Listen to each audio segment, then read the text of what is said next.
Hello world, this is the Power to Pivot podcast. I am your host, Queen of the Pivot, Falasha Kambunyante.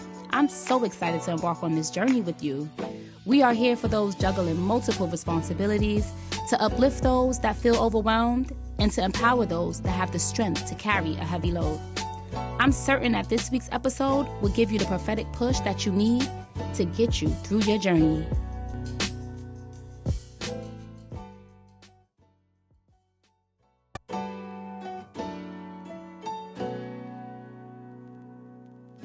Actually made it again for a visual taping. I think this is our third one. Like, I feel very, very, very accomplished. My mentor would be proud of me. Shout out to Sybil. Go check her podcast out, Great Girlfriends. That's my mentor. She's been helping me with this thing called potting since I started, and she's been a great, great help to me just getting all this stuff together, because it's a lot of behind the scenes work that you guys don't see. Thank you for everybody that's like hitting me up like, yo, the audio sounds better. Everything is kind of coming together. But today, I have a guest with me today that I'm so excited to chat with. Dr. Heavy, okay, on the Dr. Corrie Amos. Thank you for coming. I'm excited to be here. Super excited to be on the Power to Pivot podcast. And Falasha, you know, we've been trying to kick it for a while. So thanks for having me. Thanks for coming all the way to Connecticut. Everybody's like, oh my God, you have your studio in Connecticut. I'm like, yeah, it's not far. It's like Bronx. Well, it's not that bad. It's like high Bronx. Right, right. I mean, it's not that bad. Yeah, but during traffic hours, it's always crazy because the time we have to tape, you know, it's always crazy. But thanks for coming. Thanks for taking the time out to come and sit with us here. And I really, really am intrigued by your journey. I really try to have women on that are multifaceted, although we all are, right? A lot of our listeners really just kind of want to pull from stories that are like, yo, if she could do it, then, you know, I really can too. Because a lot of people feel like, you know, I'm a mom, I'm a wife, I have a business. Falasha, like, how you doing it? But there's so many women that's doing that. Right. You know what I'm saying? So I really want to talk to you about your major pivots, but the main one being going from, not from, because you're still doing, but you're still doing, I don't know how you're doing it. You're in medicine, and then you started your own business. So I want us to talk a little bit about that and your wellness journey. Most def. So for those who don't know me, which most of you don't, I am Dr. Corrie Amos. I am a board certified anesthesiologist, as well as the owner, CEO, and founder of The Spice Theory. I'm married to my lovely husband, Chris, of 5 years, and we have a bunch of kids. All right, now, me too. I'm married to a Chris that we got a bunch of kids too. Exactly. So it's a lot. It's a lot happening. Right. But, you know, thankfully, I've been supported along the way by my family members to be able to make it this far. And I will say none of what I do would be possible without any of them. Right. Both of our families, both sides of our families still live in the Bronx, very heavy.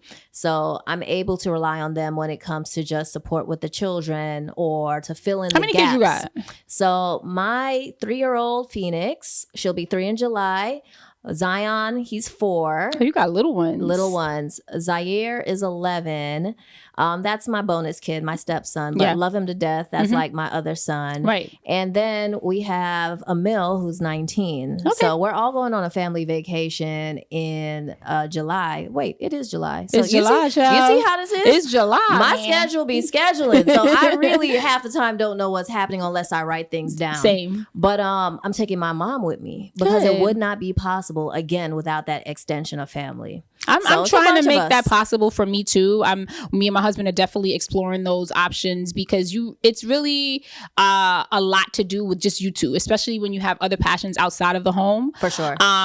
So I heard what you just even said that you do. It's not possible without the help. Exactly. You know what I mean? So women, I want us to not feel like we have to be super women and then we have to do everything ourselves. Like, ask for help, child. You going on vacation, you might need to bring your mom. You might need to bring somebody in to help you. Exactly. And if you don't have the possibility of doing that, whether your mom isn't, you know, available or present, whether physically or mentally to be able to support you like that, go on vacation with another family. Right. And that way you can trade off. But you have to find some way to establish a village so that you can also benefit from being able to extend yourself in other ways in your passions. Right. I also have a teenager, and I was she just graduated high school, and I was talking about like at her graduation, my mom came, my brothers, and I was like, I had to give a little speech, her godmother. And I was like, all of you guys here really had your hand in raising this child. Like, she's about to go off to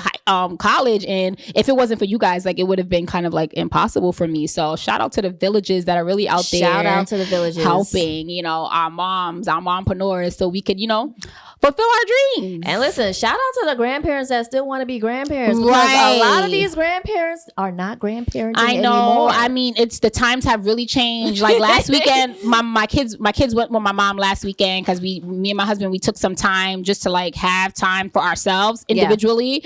And my mother was there. I sent them to her on Friday. And on Saturday, she was like, she going to a cookout. I'm like, a cookout?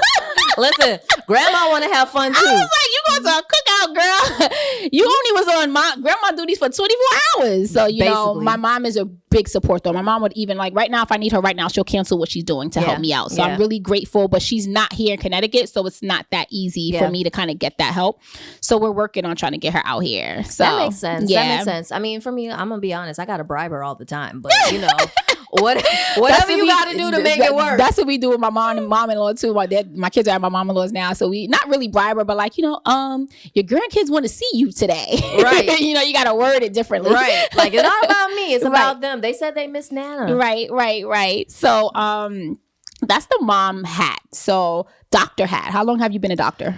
Oh, let's see. I graduated medical school in 2013, so 11 years now. Wow. Yeah, it's been a grueling process. Being a Black doctor is a big deal, bro. Like I have a friend that I grew up with that we grew up in the projects, nothing. She's a doctor, so I was like, yo. That's that's not normal. That's not a regular thing, Facts. So it's like when I see it, especially like we from the Bronx, we from like disadvantaged neighborhoods. So it's just like when you have a goal, no matter where you're from, you have to like pull yourself out of those environments and kind of like go for it. So I'm always like very, very, I know like you probably don't like to toot your horn, but I'm always so very much like, oh my God, you're a doctor. Like, yeah. And I appreciate that. So most of the times I'm a very chill person. Yeah. I obviously know what it means to be a physician. I went through the process, but most of the times I'm introducing myself as Corrie. If it's business related or I'm in the hospital, obviously I switch it to Dr. Amos. But, growing up as a child born in the Bronx too, I can't say that I always had those figures around me to really mold that dream, that little girl that always wanted to be a physician. But again, with the love and support of family that kept pushing me forward, I was able to see it through. And as an anesthesiologist, only 2% of us are Black physicians. 2% of anesthesiologists are Black. That's it. And, even me going into like the operating room, having my children, seeing women that look like me it was very important for me. Although I didn't with any of my children, never saw it. And I had very traumatic births. How important is it for us to be represented in that space? It's extremely important, especially when it comes to Black maternal health. You have to have an advocate. And when you see someone that looks like you, that may have had similar experiences to you, you connect on a different level and you're supported. So going from medicine to entrepreneur, what kind of inspired that? And do you think that you would ever fully just be an entrepreneur, or would you always be working in the medical field? So for me, what truly inspired this brand, The Spice Theory, was my grandmother. My grandmother, Violet, passed away in 2021, a year after the pandemic started, from heart disease, which is the number one cause of death in the United States. Black Americans and our descendants suffer at 30% higher rates from heart disease, mostly due to the high salt intake in our food and other lifestyle issues that can be modified if we choose to do so. So I wanted to start a company that was reflective of my Caribbean heritage. The Spice Theory, it's a all natural spice blends, Caribbean inspired company with bold flavor but low sodium. So I created products that is reflective of our heritage, but yet with a healthful approach. So that way we are still giving an ode and homage to the past, but really preparing for our future and building a legacy and creating a community and culture of health. That's beautiful. I think that it's really important for our communities to pay attention to health. That's the only thing that we have. For sure. And I think that we don't. Well, I think that as a people, we're actually getting more in tune with wellness and health in different ways. And I'm all here for it. Like, this younger generation, they're not killing themselves at work. They will quickly be like, listen, this Gen Z generation, you know what's so funny? They'll be like, I'm not doing it. Nah, I'm going to tell y'all this right now. Seriously, I got a resume in that literally he just had it on there. It was like, did not go to college. He didn't care. He was like, listen, I ain't go. Like, either you going to hire me or not. Or not. This Gen Z generation is very, and I think the pandemic kind of like really let people, just because we were home at that time, because even myself, I did not go back to work for anybody since the pandemic happened. And a lot of people just felt like most of these jobs you can do from home. Like, why y'all having us get up killing ourselves? That's one.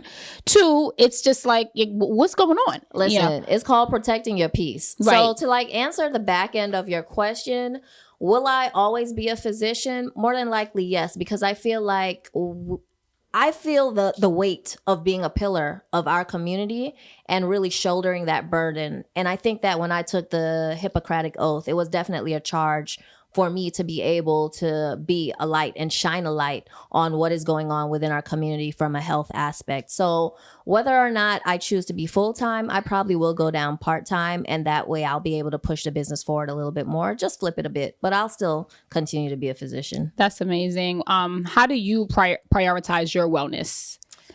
Ooh, I think that for me, if it's not in my calendar, it's not happening.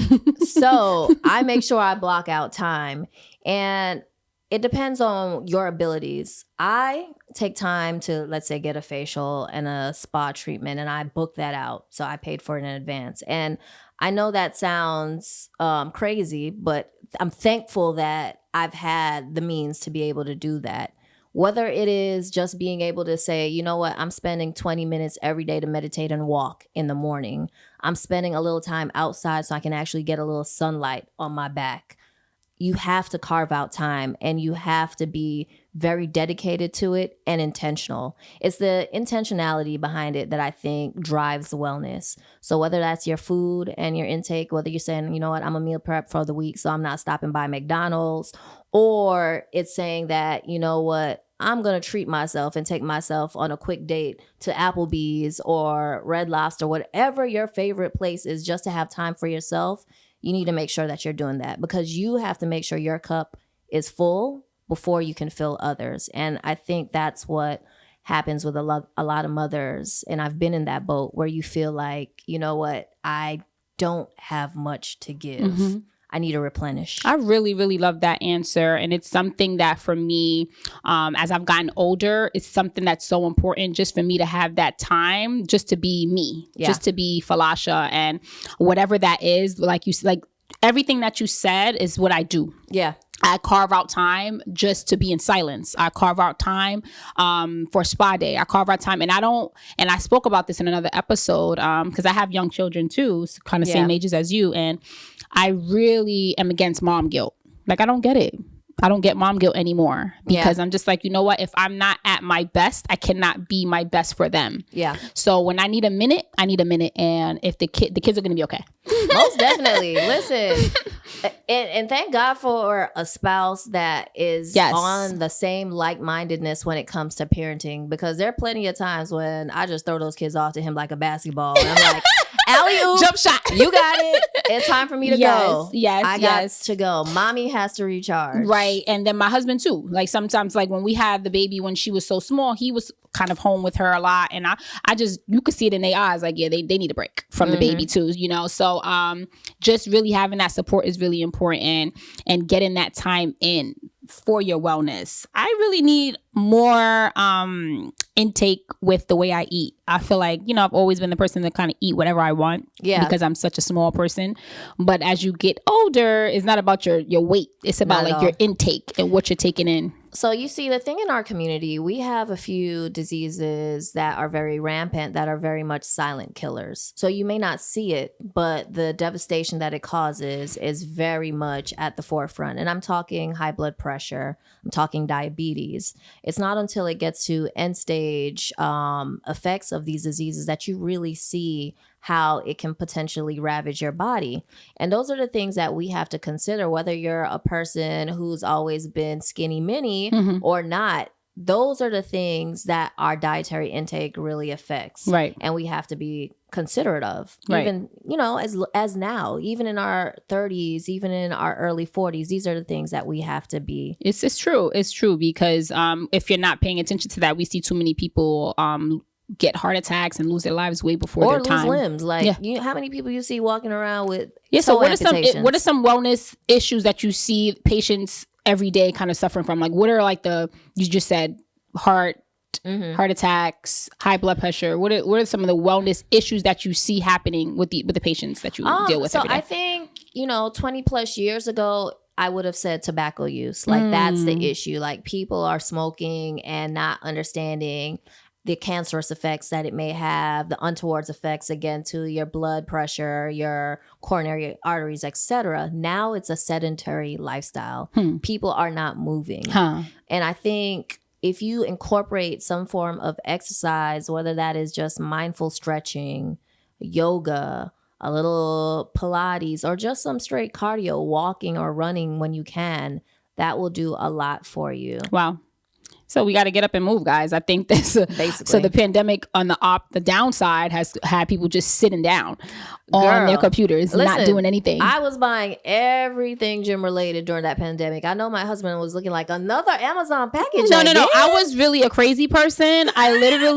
You know what I did? My husband got so mad. You know what I did? I ripped the floors off and I tiled the whole floor in my old apartment because I'm a person I just couldn't not do anything. For sure. I like literally remodeled my entire apartment. It's not even my apartment. Like, he's like, what you ripping up the floors for? We don't own this house. Right. This is not yours. This is not yours. Yeah, because I just couldn't, I have to be doing, and that was something that I had to deliver myself from in that season. So, but I was moving around. Girl, I was moving around. Kind of calisthenics, jumping jacks.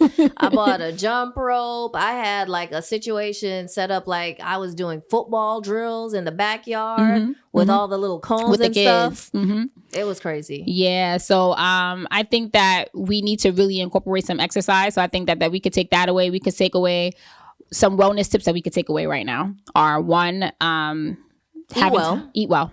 Number one. Well. That's the hardest for me. Second, I would say is get some exercise. Okay. And third, rest. I think you need to make sure that you are rested and your mind can actually function and be at its best. So those are three things. I like to go by lifestyle medicine. There are like 6 pillars of lifestyle medicine, which really reinforce how to be well. So 1, eat well. And that means whole plant-based food when possible. I'm not saying you can't have fish and chicken. Girl, I love me some fish. I love some chicken. And I might sneak in a little red bean here and there. Don't judge me. It is what it is. 2, definitely the exercise. Rest is number 3. 4, avoid risky substances. I mean, we talked about the tobacco smoke. Right. But there's one major one that people don't really talk about. It's connection, staying connected to people, social connection to the people that you love and support. That's the heart ish. That's a heart thing, right? That's the heart space that we don't really talk about. So making sure you're not in toxic environments. Girl, toxicity will kill you. Yeah, and get you sick. And unforgiveness too. Unforgiveness get you cancer. You touching on something. You about to touch on something right there. Because people don't think that these things affect your health, but they do. Yeah, you got to let things go. Like, life is not that serious. Like, the more you harbor inside you, the more negativity that you harbor inside of you, the more that's going to destroy you. Right. Not that person. Because the person you probably, have some negative thoughts against. They ain't worrying about you, child. They ain't even think about you, child. They're buying Fashion Nova right now, clicking and enjoying their lives, getting ready for vacation. Exactly. They don't care. So I just really love, the background of what you're doing. And I didn't know the story behind your brand, the Spice brand. And I'm wondering, like, your 5-year plan for the Spice brand. Where you see it going? Okay, so right now we are available on our website, which is thespicetheory.com. We're also launching on Amazon. Nice. So, Amazon Prime Days are coming up July 16th and 17th. So we are definitely available. Next week, yeah. It's next week. It's in the calendar. Exactly. So Amazon and the website are right now. 2 to 3 years from now, I really see us being able to supply restaurants with wholesale spices so that we can really affect change in a larger demographic. Yeah. 5 years from now, I want to be able to supply non-food service commercial entities like hospital systems, Nice. K through 12 systems with School spice systems. blends. That's great. Do you got something for me today? Oh, girl. You ain't bring me no. Wait a you minute, ain't wait bring me no pepper. a minute. But guess what? I got your address though. Yeah, because the last time we met up, I got the Kanye pepper because we love pepper in my house. Okay. And we loved it. Wonderful. So I'm gonna order me some. You ain't have to bring me none for free. I'm gonna order me some. You know what I'm saying? You see what support is? So that's the support. I really want you to be a friend of the show. For sure. Because I really love your perspective, your medicinal perspective on things. So I really want you to be the friend of the show and just come back and, share with us some more mom tips and things like that. Yeah. So thank you for coming in. It was great. I want you guys to follow her. Please share your ads. Please share all of your social media handles where they can find you. And, keep doing the work in the community. You know what I'm saying? Keep doing it. Keep doing what you're doing. Thank you. I'm actually getting ready to go to Jamaica, not this July. I'm going on a family trip in July, but in September, I'm going back for a medical mission trip so that we can support So those where you on going the ground. where you going with the family? Going to Moon Palace, starting there. Oh, we went to Moon Palace last year. It's heaven. In Ochi though. Yeah. We Jamaican. This is like my 4th Jamaican having on the show, right? I mean, we love island people of here. course, you don't know. We love island people here. But you can find me at Shop Spice Theory on Instagram. The website is www.thespicetheory.com. We're available there. Follow me on TikTok too, Dr. Corrie. And she's mad fly. I'm gonna tell y'all right now. We're gonna do a little game because she's fly. Like, you know what I'm saying? And I just want to do a little game, fashion fun game. Appreciate you. Chanel or Prada? Definitely Prada. Fashion Nova or Shein? Fashion Nova. What's in your lips? What's in your must-haves in your makeup kit right now? Concealer, definitely a mascara, and I need some brow gel and brow stuff. Listen, this is the bad girl. This is the bad girls. You know what I'm saying? Bad girl kit right there. You know what I'm saying? So check out her fit. I know y'all see it. We're gonna get a little shoe cam in, but I just want to share what she had on. Share her fashion tips because she fly. You know what I'm saying? This is the flyest we had on the show. You know what I'm saying? Damn. Right about now. That's what my husband said, chat. It wasn't for me. It wasn't for me. Okay, so thanks for coming on. I hope that you guys enjoyed the episode. We're gonna have some more wellness talk because it's important for us to keep that balance with our wellness, with our health, and have some more experts coming in just to tell us like what we need to be doing to keep ourselves in fit mentally, spiritually, and physically. I appreciate it. Thanks for having me. Bye-bye. Peace.